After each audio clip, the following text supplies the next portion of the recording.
11장 전반부 말씀은 예수님이 세례 요한의 질문에 대해서 대답하신 말씀입니다.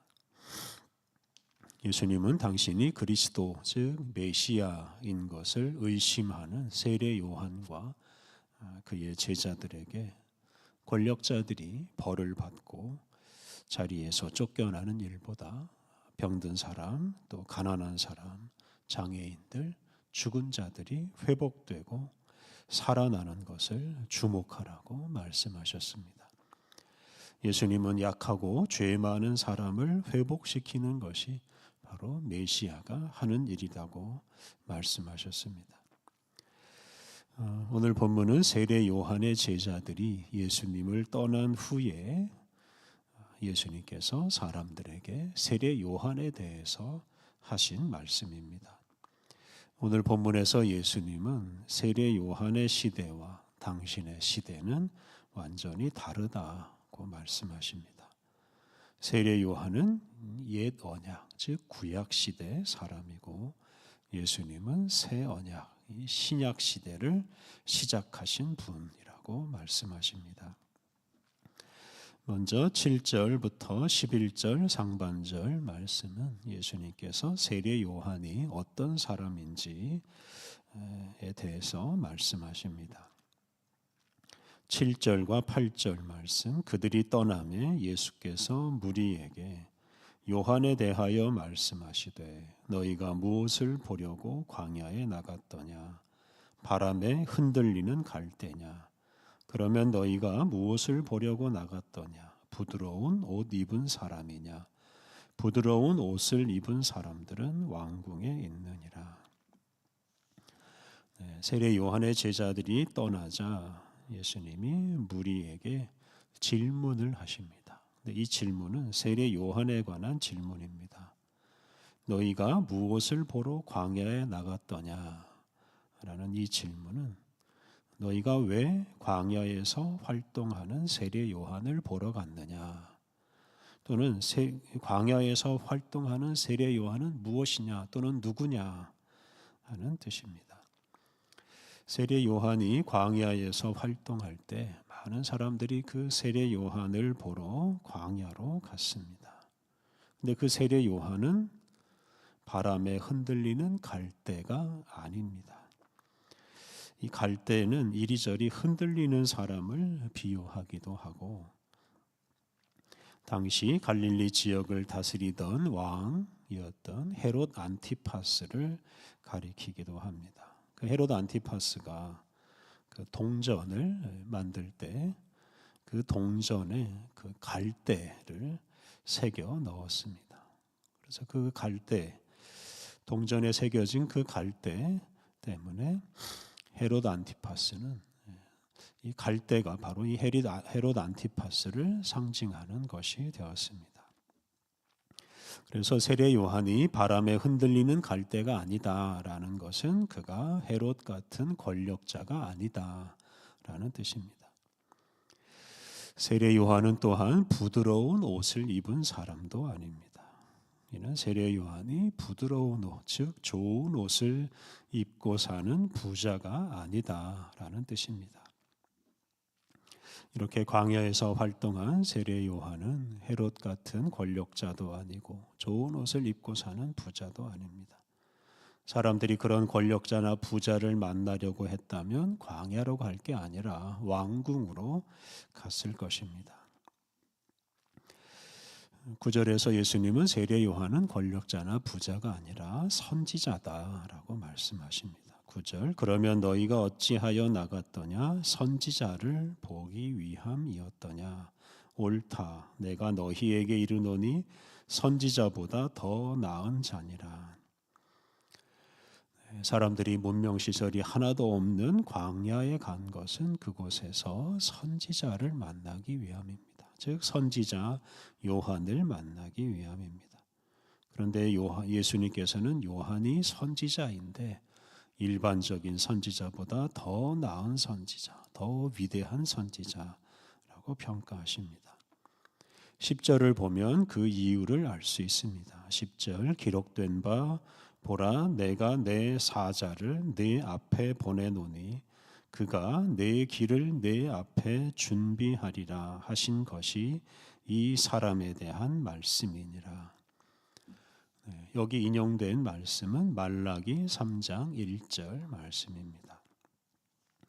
하나님께서는 말라기 선지자를 통해 당신이 세상에 오시기 전에 당신 앞에 사자를 보내서 당신의 길을 준비하게 할 것이다 라고 말씀하셨습니다. 그런데 말라기 선지자가 예언한 그 사자가 바로 세례 요한입니다. 그러니까 이 세례 요한이 세상에 오시는 하나님의 길을 준비한 사람입니다. 그런데 세상에 오신 하나님은 바로 예수님이십니다. 이처럼 세례 요한이 세상에 오신 하나님, 즉 예수님이 오시는 길을 준비한 하나님의 사자이기에 다른 선지자보다 뛰어난 사람이라고 하셨습니다. 11절 상반절을 보면 예수님은 세례 요한이 가장 위대한 사람이라고 말씀하십니다. 11절 상반절, 내가 진실로 너희에게 말하노니 여자가 낳은 자 중에 세례 요한보다 큰 이가 일어남이 없도다.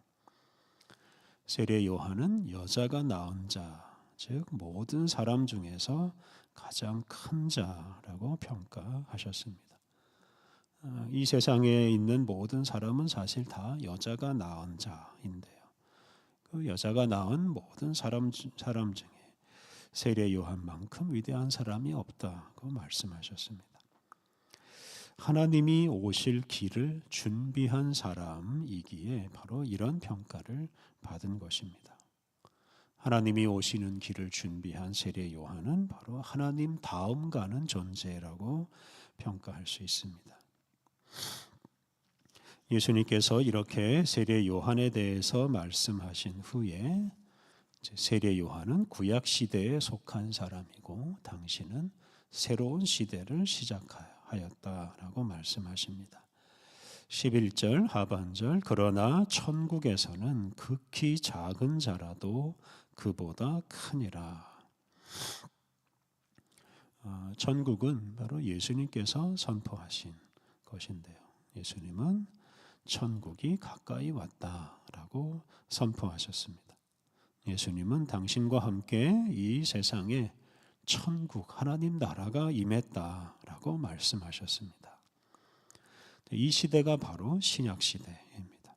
그런데 이 신약 시대의 사람들은 이 예수님께서 선포하신 하나님 나라 복음을 간직한 사람들이기에 구약 시대의 가장 위대한 사람이라고 평가받는 세례 요한보다 더 뛰어난 사람이다 라고 말씀하십니다.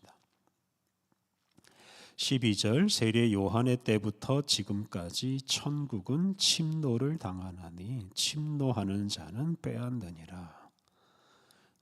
이 구절은 해석하기가 매우 어렵습니다. 그래서 여러 가지 해석을 시도하는데요. 세번역 성경을 보면 이런 해석이 있습니다. 세례자 요한 때로부터 지금까지 하늘나라는 힘을 떨치고 있다. 그리고 힘을 쓰는 사람들이 그것을 차지한다. 앞서 말씀드린 대로 하나님이신 예수님이 이 세상에 오시고 예수님과 함께 하나님 나라가 이 땅에 임했습니다. 이때부터 하나님 나라가 힘을 떨치면서 널리 확장하기 시작했습니다. 이것이 바로 신약 시대입니다. 그런데 이렇게 힘을 떨치는 하나님 나라를 힘을 다해서 맞이하고 힘을 다해서 그 하나님 나라에서 살고자 하는 사람이 하나님 나라를 차지할 것입니다. 세례 요한 이후 시대, 즉 신약 시대를 사는 사람들은 하나님 나라를 기다리는 사람이 아니고 이 땅에 임한 하나님 나라를 차지하기 위해서 애쓰며 살아야 합니다. 즉 하나님 나라 백성으로 살아야 합니다. 13절부터 15절 말씀은 이 세례 요한에 대한 결론적인 말씀입니다. 13절 모든 선지자와 율법이 예언한 것은 요한까지니. 모든 선지자와 율법은 구약 성경을 가리킵니다. 구약 성경은 바로 이 세상에 오시는 하나님, 즉 메시아를 예언한 책입니다. 그런데 그 구약 성경 시대는 세례 요한까지다. 세례 요한을 끝으로 구약 시대가 끝났다라는 뜻입니다.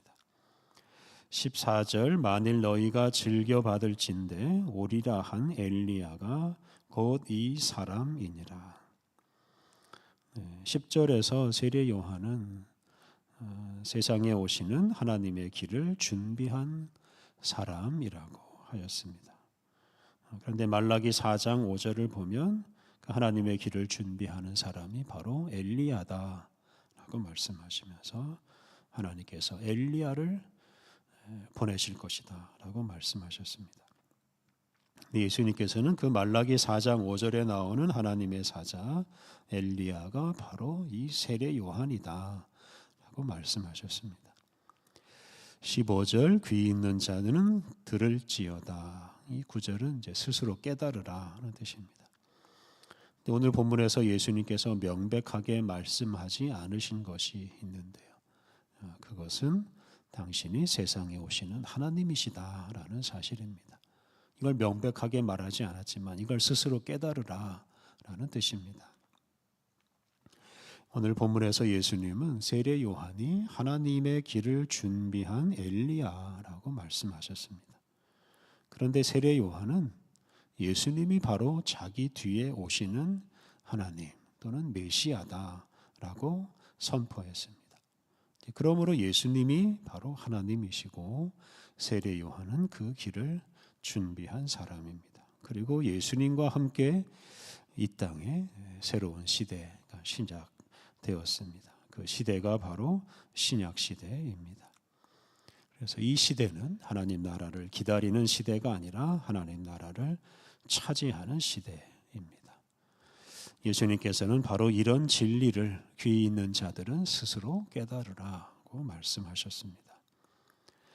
예수님이 이 세상에 오심으로 이 세상에는 새로운 시대가 열렸습니다. 예수님은 이 세상에 오셔서 하나님 나라를 선포하시고 모든 사람이 하나님 나라 백성으로 살 수 있는 길을 여셨습니다. 이런 시대에 예수님을 하나님이요 구원자로 영접하는 사람이 하나님 나라 백성이 되고 하나님 나라를 상속받는 하나님의 자녀가 됩니다. 그런 사람은 구약 시대의 마지막 인물인 세례 요한보다 훨씬 더 위대한 사람입니다.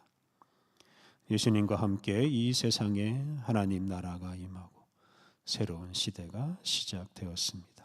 이런 시대를 살아가는 우리는 참으로 행복한 사람입니다. 예수님을 영접하고 예수님을 하나님으로 모시고 그래서 하나님 나라 백성으로 살아가는 이 귀한 은총을 우리 모두 충만히 누려야 하겠습니다. 우리 함께 기도하겠습니다. 하나님, 예수님을 이 세상에 보내셔서 새로운 시대를 열어주시니 감사합니다. 예수님과 함께 이 땅에 임한 하나님 나라를 소중하게 여기고 우리의 온 마음을 다하여 하나님 나라 백성으로 살기를 힘쓰게 하옵소서. 예수님을 영접하고 예수님께 복종함으로 하나님 나라를 상속받는 하나님의 자녀로서 당당하게 살아가게 하옵소서. 은혜로우신 하나님, 우리를 깨워주시고 새로운 하루를 시작하게 하시니 감사합니다. 온종일 주님을 향해 깨어서 주님 말씀에 귀 기울이고 주님과 동행하게 하옵소서. 우리들이 가는 곳마다 하는 일마다 주님의 영광이 환히 드러나게 하여 주옵소서. 오늘 모든 일정을 주님께 의탁하오며 예수님의 이름으로 기도드립니다. 아멘.